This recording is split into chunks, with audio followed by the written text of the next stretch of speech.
right by the Bear River Mountains here in Logan, Utah. Logan, a home of Utah State for the first time this season, leading at the half. Our game summary brought to you by PNC Bank. And that's right, Utah State playing with the lead, something that they're unfamiliar with, as they've been the comeback kids. In all 4 of their wins, they've trailed by 10 or more points.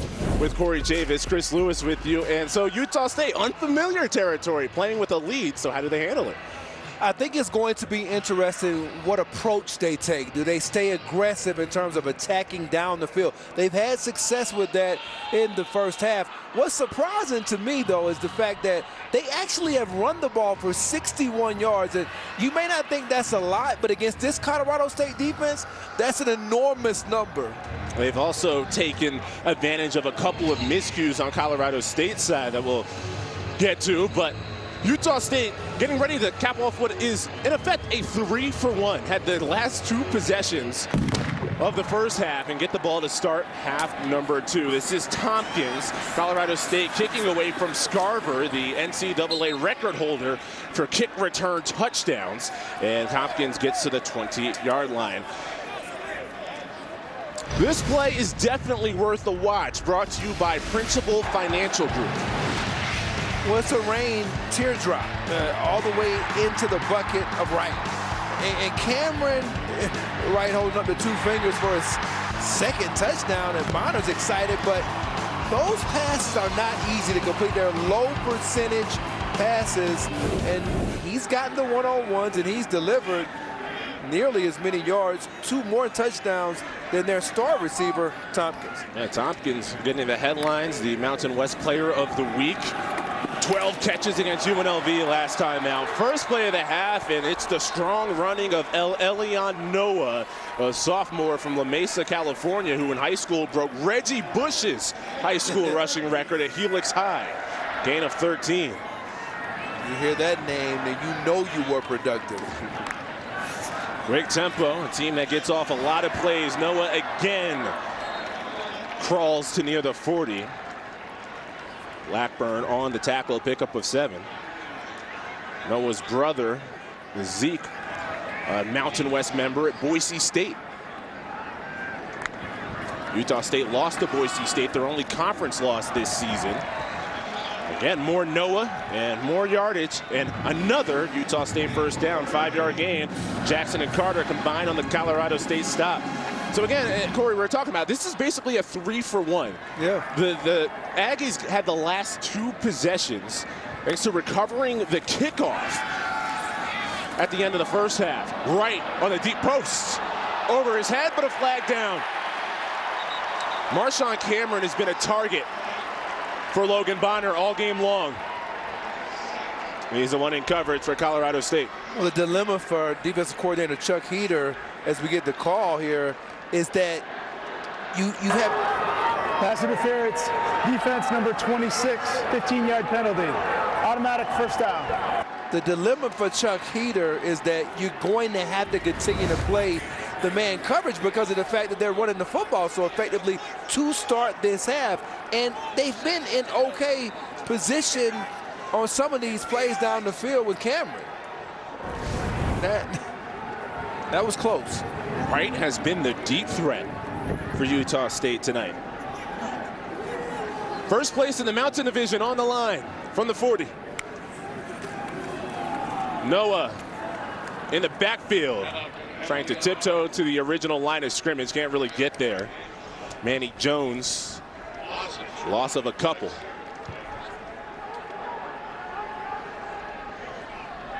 Noah came in with 1 career touchdown, and that was last week, the game winner. Taking the lead late against UNLV, a game in which Utah State trailed 17-7. They've been down double figures in all of their wins. This leading at the half, playing the front runner role, Blake Anderson. Unfamiliar with it at Utah State. Bonner, receiver stop running. Trying to get the foot in is Francis. It's out of bounds. The receiver just stopped the route. That's the 3rd time we've seen that tonight. And Tywan Francis looked to be the intended receiver.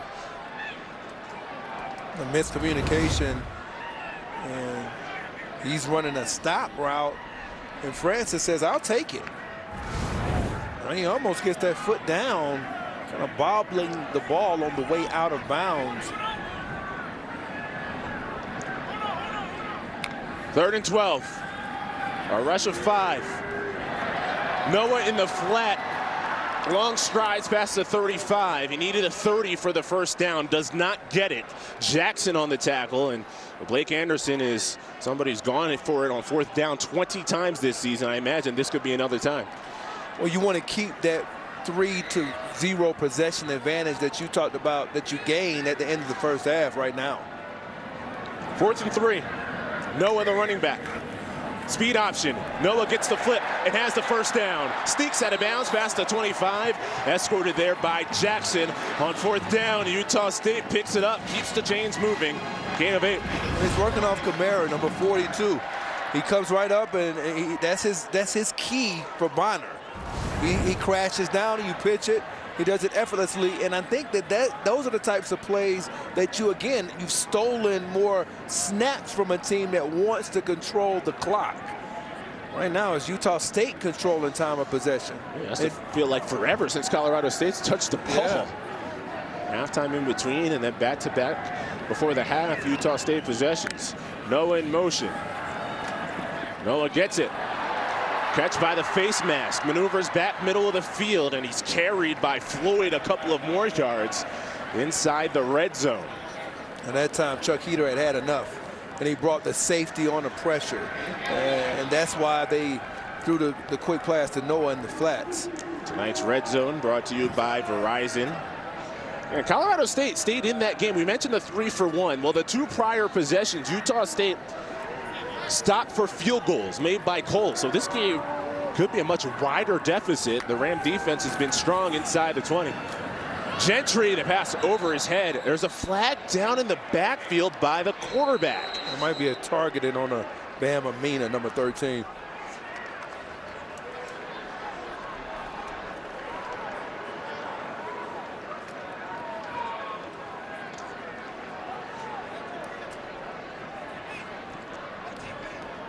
Dimitri Ali-Ifua is playing the role of referee for Utah State. He wants to target him. Personal foul, roughing the passer with targeting. Defense number 13. Ruling of targeting is under review. So Corey, you saw it immediately that this could be targeting. Well, I know Chuck Heater was starting to bring some pressure, and they kept bringing the safeties and the linebackers. And that time was a little bit of a delayed blitz from Amina, and when he got there, he did lead with the helmet, or at least it was from my vantage point. Now, we'll take another look at it and see, but certainly when you're blitzing, if the quarterback that's when he's most vulnerable. Let's see if he launches. I think it's right underneath that chin, and he did it with the crown of the helmet, and that would kind of satisfy the rule. That's what I saw. I saw that head snap back earlier, but Amina's played a lot for this football team and has had a pretty decent run here in the last couple of weeks of getting some playing time. He even played quite a bit against Iowa, but that penalty, you talked about the red zone struggles a little bit in the first half with them getting off the field with field goals. That could take that and make it a lot easier path. After reviewing the play, there was no foul for targeting. Number 13 for Colorado State remains in the game. So it is overturned. Amina not disqualified. He can remain in the game. However, the roughing the passer part of that remains. Yeah, and that's good that he didn't get disqualified because of the fact that so many times these guys get disqualified, they can't play anymore. You like to at least see them be able to stay in the game. Steve Adazio right there giving it to Brandon Cruz, who was the ref in last year's championship game. But Bonner has been under fire, and all year long he's taken some hits. I think his toughness has shown up throughout this game. No matter how much this Colorado State defense has come at him, he keeps getting back up. In fact, he left the game for a couple of reps, and Andrew Peasley came in, but it's Bonner who's in and is attempting to try to finish this drive. Injured against Air Force and BYU. Left this game, as Corey mentioned, for just one play. On first down, Pressured again, and he's brought down. A huge loss. Francis on the safety blitz. Utah State struggling in the red zone. Well, Francis is going to continue to bring it. Watch him come off the side. He goes right around the running back, and he says, no, I'm not having it. And that was excellent timing by Francis on the safety pressure. And he's a player that plays with so much energy. Lose 13 yards on that sack, so it's an and goal from the 23. There's a reason why this team is the 9th ranked defense nationally. Low snap, Gentry on the draw, slung down shy of the 20. It's back to the original line of scrimmage. Jones and Blackburn combined. And 3rd down and goal from the 23-yard line. It's a tough spot. However, a field goal does make this a 2-possession game. They got to block Kamara, number 42. That's the guy you've got to make sure you account for in these obvious passing situations. There he goes, number 42. He's a big-time pass rusher. 5.5 sacks. Already has a sack tonight. Kamara coming off that edge. They pick it up. And then Kamara comes and closes down with some help from some friends. But the linebacker from Newark, New Jersey makes himself a factor on those 3rd and longs. 4th down coming up, field goal unit for Utah State. And once again, Logan Bonner is just feeling the hits that keep on coming from this Rams pressure. When you get a guy like Kamara who doesn't play every snap, he's hungry. When he comes in the field, in the game, and this is an important field goal. Coles from 42 with a 45-yarder earlier. Snap. It's been a bounce-back game for Connor Coles. Missed 3 field goals, had 1 block last week, but he's made 3 field goals here tonight. Utah State, for the first time, up by 2 possessions.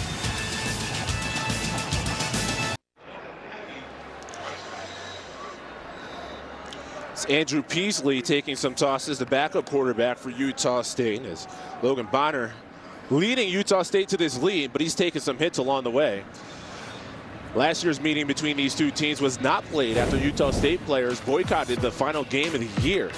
Aggie players said University President Noel E. Crockett made culturally insensitive remarks about then interim coach Frank Maile in a meeting in which players lobbied for Maile to become the head coach. Now, 4 days later, Blake Anderson was officially hired as the new head coach. In January, an investigation concluded the university president had not effectively communicated questions about inclusivity, but that Maile's cultural and religious background had not disqualified him as a candidate. As a fair catch is called for Colorado State, 25-yard line is where this drive will begin for the Rams. And for Utah State, then it meant Blake Anderson had to sort of rebuild the trust of his team, and a lot of that had to do with some conversations of players who were even in the transfer portal, like Devin Tompkins, for example, who he had to kind of talk back to Utah State, and that's made a big difference. And those are the type of conversations he had to have along the way. It really was, and that's one of the reasons why he knew right away he hit it off with Tompkins when he decided to come back. David Bailey racing along the edge, cut down by a slicing Shaq Bond, but it's a gain of 8 on 1st down. And I think that what has happened because of all of that with Anderson, as you mentioned, is that now they've got a close-knit group. And they brought in 15 transfers. He talked about that with us and said you wouldn't know who was there and who wasn't. And so that transformation has meant a lot to this program. Bailey slithers to the 35, which is the 1st down position. It looks like he has it. And on the flip side, Colorado State, I mean, it was their last game of the year as well, and they'd only played 4 games all season. It would have been their 2nd home game. They were disappointed on their end that the game wasn't played, but a year later, over 300 days later, These teams playing here in Logan now. Of course, that game last year was scheduled to be in Fort Collins at Colorado State. So you have some hard feelings for the Rams having to travel here. That's 2 straight meetings in the division going to an opponent versus having that home game that was scheduled for 2020. You would think they might have made an adjustment because they backed out of the game. Centeo on the toss loses the ball. Fortunate to scramble back on top of it. Vakauta plops on top.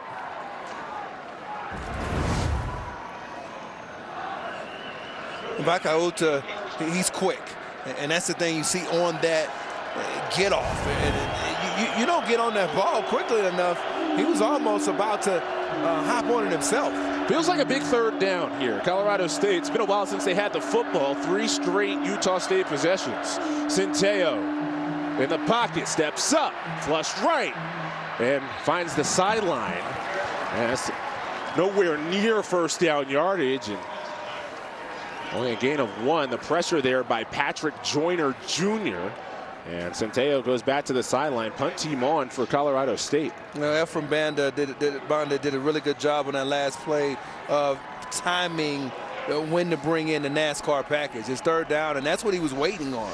And that's the thing that you like about some of the things that he does defensively. It's all about the timing of the pressures. 2-time All-American Ryan Stonehouse will send missiles down the field.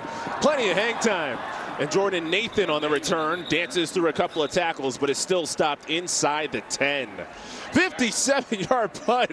Stonehouse certainly a weapon for CSU.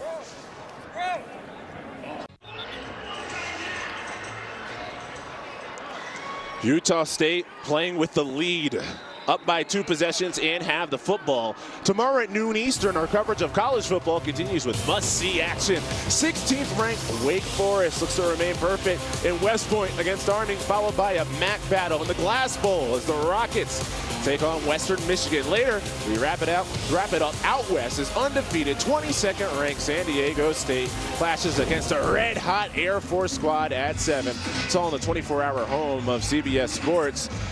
San Diego State still have a gauntlet of Mountain West teams. That game against Air Force, interesting. That's the nation's #1 rushing offense, Air Force, against the nation's #1 rushing defense, San Diego State. 1st down, deep in their own territory. And Pailate Makakona, the junior, runs into the pile and picks up 3. He's had a good night. And that's the thing about Makakona. He's run really hard in between the tackles, but he's bounced some runs as well. So the schedule there for San Diego State. They're in the West Division. These are 2 mountain teams squaring off. Tompkins down the slot, and he makes the catch before getting hit hard by the 40-yard line. Francis there on the stick, but a 29-yard pickup for the superstar, Devin Tompkins. There is a flag down, too. They may take another look at whether or not there was any helmet-to-helmet contact.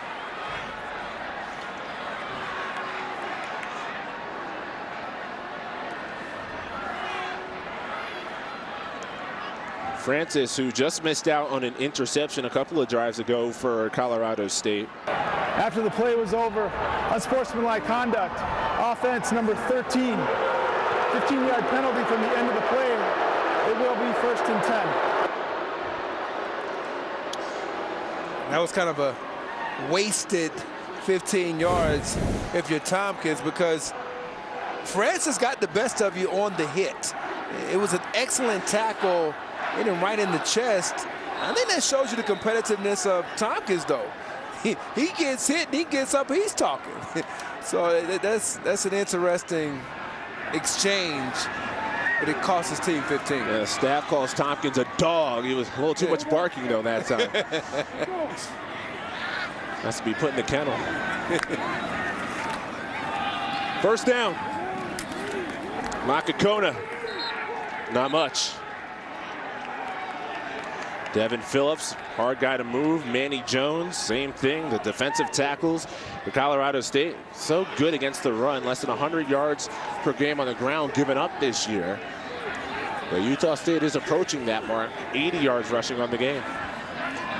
2nd and 11. Bonner, time, laser beam, incomplete. Brandon Bowling, that is Arkansas State transfer to Arkansas State transfer, with an Arkansas State former head coach on the sideline. Well, Colorado State has not stopped playing man coverage. This is another man coverage. They're going to go to some man coverage again right here on this 3rd down and 10. Chuck Heater continuing to be aggressive with his approach.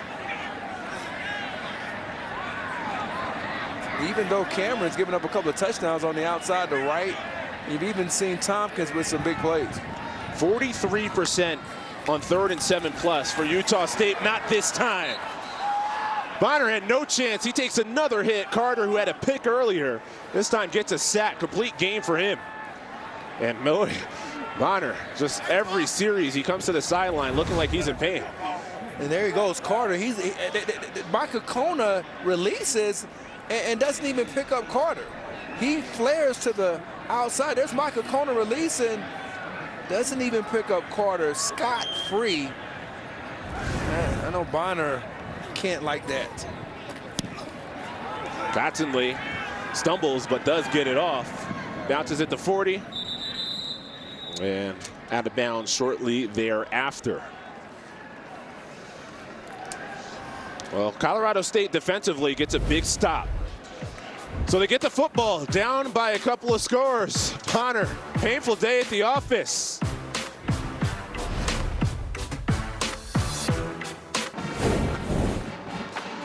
On the last 3rd down, you have 1, 2, 3, 4, 5, 6 guys. All of these guys are going to come. It's an all-out blitz. So you've got man coverage across the board.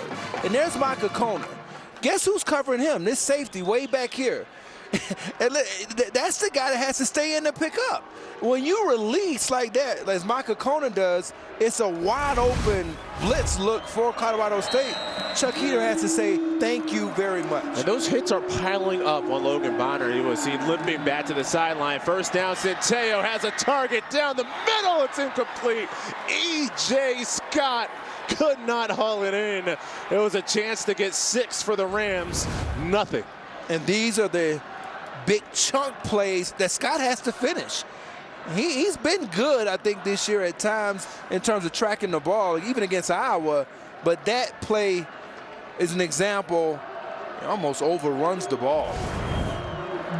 Atlanta native can't bring that one in. 2nd down, Bailey somehow slips through a couple of tackles in the backfield to get a gain of 2. That's a hard-earned 2 yards by the 240-pounder David Bailey. Still, though, 3rd and long. And it hurts when you take that shot on 1st down. You have it, it's there. Yep. You don't get it, you're behind in the down and distance. Temple transfer at quarterback, Centeo. Points out a blitz. Gets it. Dances. Rifles. Incomplete. Scott was the target. He was the receiver on 1st down and could not bring it in. A couple of Aggies there in coverage, led by Andre Grayson. And McGarry nearly scoops this off the turf. McGarry, one of their better cover guys, he adjusts back to the football. And we beat Scott to the spot. They need a big punt from Stonehouse now. One of the best, if not the best all time in terms of career average. Simon's about angling it towards the sideline. And whoa, what a bounce. What a roll. This guy's a stud. Ryan Stonehouse. Rock solid. It's up to the Colorado State defense now. College football on CBS Sports Network is sponsored by Ram Trucks, Motor Trend's Truck of the Year for the 3rd year in a row. By PNC Bank, changing how you handle overdrafts with low cash mode. And by Verizon, 5G built right. Former Ram Al Baker, 13 years plus in the NFL. During the offseason, he was credited with the unofficial NFL single-season sack record. Now, Pro Football Reference film study gave him 23 sacks his rookie year with those Detroit Lions. 1st down, Noah for Utah State, deep in their own territory. Not anymore. Daquan Jackson finally to stop after an 18-yard gain. Noah shows nifty feet. There's another one-on-one missed tackle by Blackburn.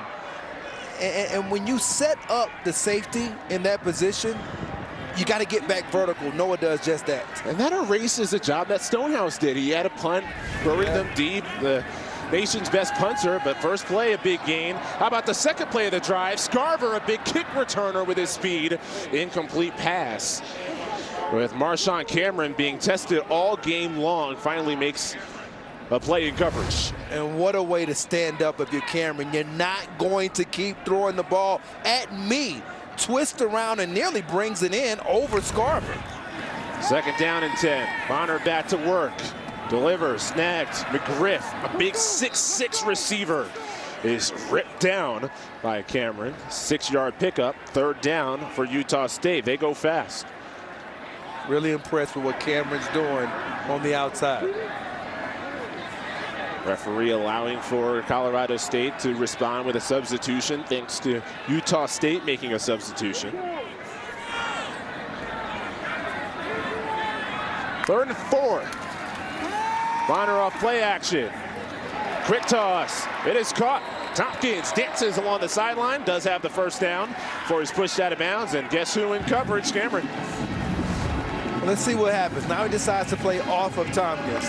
Tompkins going to push off the ball and break down.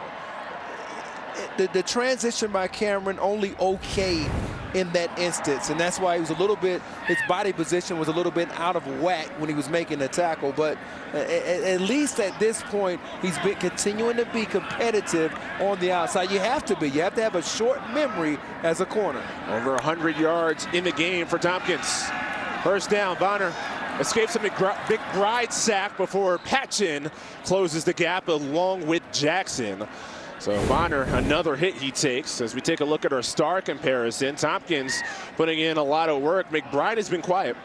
He's been quiet, and I think a lot of that has to do with their run game getting a little, they really haven't been as successful on first down in the second half. If they had, they could go to some play action passes with McBride. Older brother Toby McBride is the Colorado State player on defense.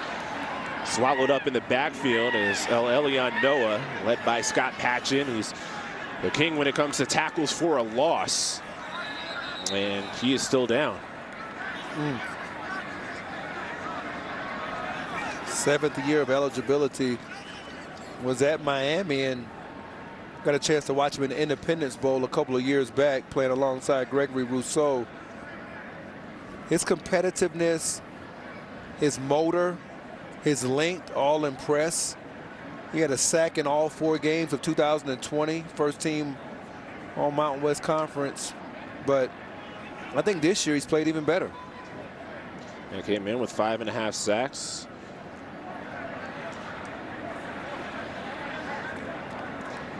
Oldest player on the team, 24 years old.